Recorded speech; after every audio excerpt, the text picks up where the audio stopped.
Welcome to The Explainer. Today, we're diving into a book that's an absolute game changer in personal finance, The Simple Path to Wealth by J.L. Collins.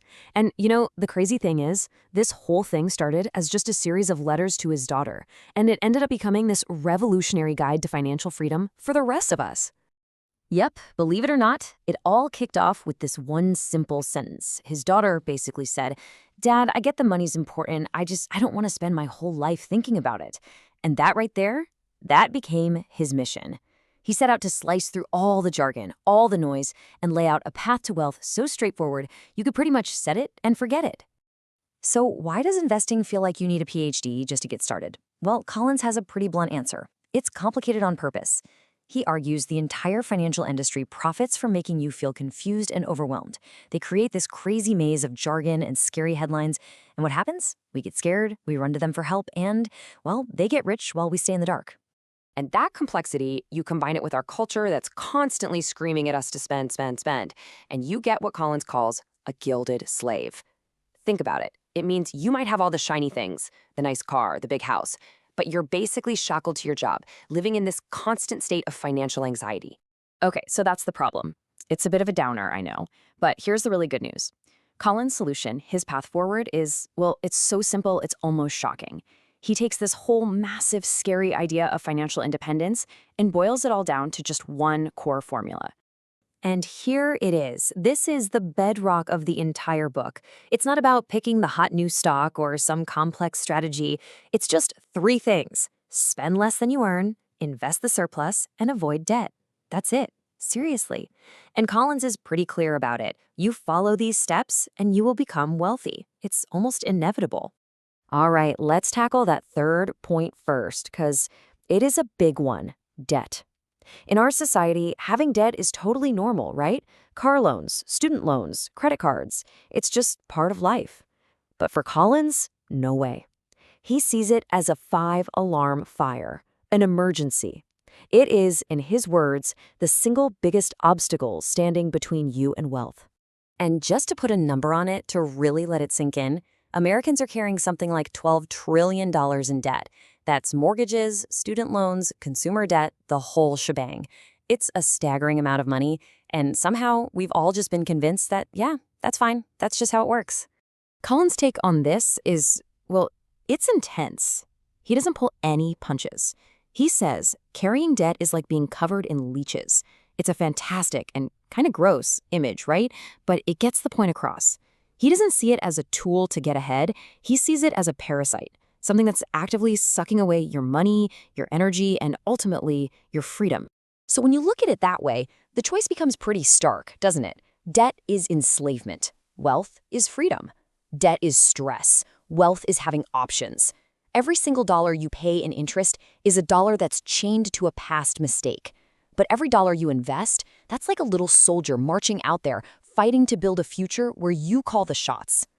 Okay, so you're on board. You're going to crush your debt, you're spending less than you earn, and now you have this surplus.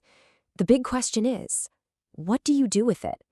And for so many of us, the stock market feels like this huge, scary casino. It's this terrifying beast where you could lose everything in the blink of an eye. But here's where Collins pulls back the curtain. He looks at over 100 years of data to show us the market's one big secret, and it's this. Yeah, in the short term, it's an absolute roller coaster. It's chaotic, there are crashes, there's panic in the streets. But if you zoom out and look at the big picture, the long-term trend is relentlessly, powerfully, and just undeniably up. This is probably his single most important point. The market always goes up. Now, to be clear, he's not talking about next week or next year. He's saying that over the long haul, the stock market is the most powerful wealth-building machine ever created. And that's not an opinion. That's a historical fact you can literally build your future on. So how do you tap into this engine? His tool couldn't be simpler.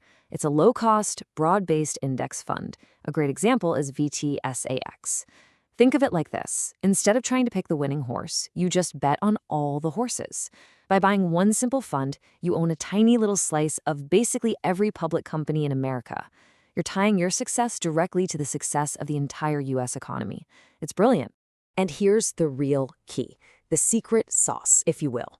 Market crashes are going to happen. They are inevitable, and nobody can predict them. So trying to time the market to sell high and buy low is a total fool's errand. The only winning strategy is to, well, toughen up. You have to have the guts to just stay the course, ignore the screaming headlines, and keep investing, especially when everyone else is panicking.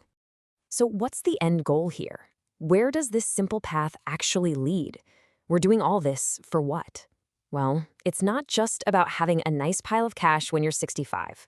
No, Collins argues the goal is something much, much more powerful, and you can achieve it a lot sooner than you think. He has a very blunt and very memorable name for it. He calls it FU money. And what that means is having enough money in the bank that you are completely free.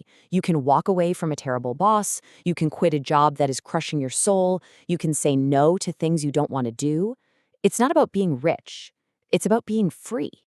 And listen, this isn't some fantasy goal that only millionaires can reach. Collins himself got his first taste of this at age 25. He had saved up just $5,000. But that $5,000 was enough to give him the power to quit a job he didn't like when they wouldn't let him take time off to travel. See, it's not about the specific dollar amount. It's about having enough to own your own life. But building up your investments is only one side of the coin. There's another, equally powerful side to this equation, and he illustrates it with this great little parable about a monk. The punchline is, if you could learn to live on rice and beans, you wouldn't have to cater to the king. The point is, freedom is found just as much in needing less as it is in having more. The less you want, the less control anyone or anything has over you. It all comes down to this one powerful question, one that Collins actually asked his wife. What could you buy with your money that is more valuable than your own freedom? I mean, just think about that for a second.